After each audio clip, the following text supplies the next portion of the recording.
Seringkali kita menemukan diri kita menghakimi orang lain atau berasumsi negatif tentang mereka.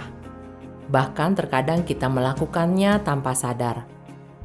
Namun, apa yang Allah katakan tentang menghakimi orang lain?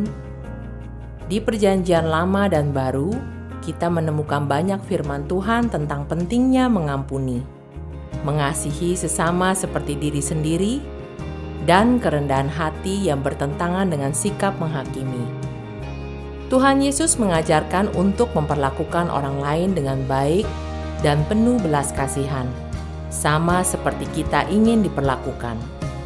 Di video ini kita akan melihat apa kata Alkitab tentang menghakimi orang lain.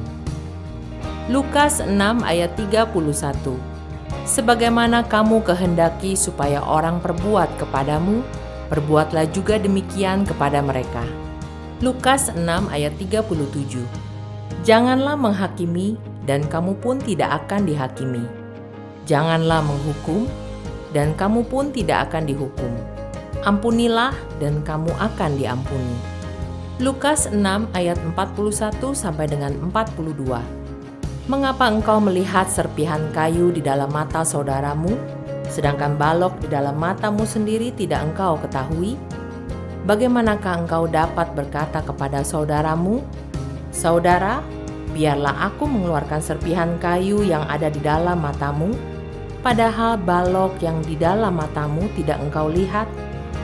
Hai orang munafik, keluarkan dahulu balok dari matamu, setelah itu engkau akan melihat dengan jelas untuk mengeluarkan serpihan kayu dari mata saudaramu.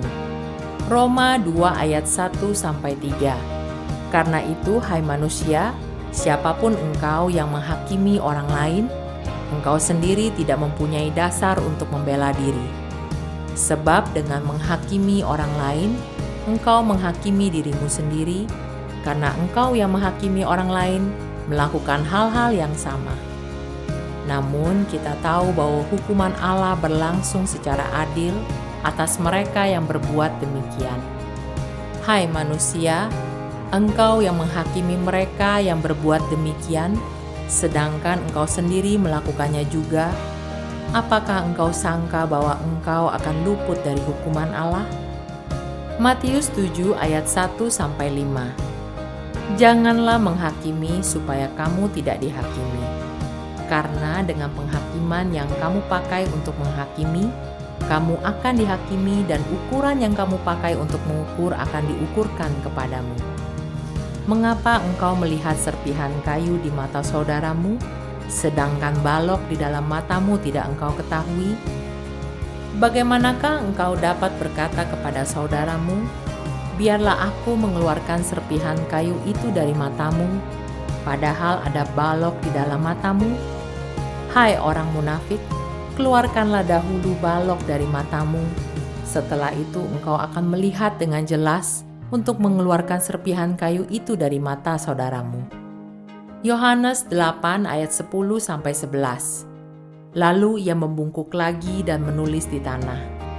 Namun setelah mereka mendengar perkataan itu, pergilah mereka seorang demi seorang, mulai dari yang tertua.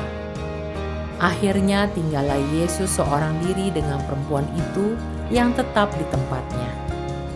Lalu Yesus bangkit berdiri dan berkata kepadanya, "Ibu, di manakah mereka? Tidak adakah seorang pun yang menghukum engkau?" Jawabnya, "Tidak ada, Tuan." Lalu kata Yesus, "Aku pun tidak menghukum engkau. Pergilah dan mulai sekarang jangan berbuat dosa lagi."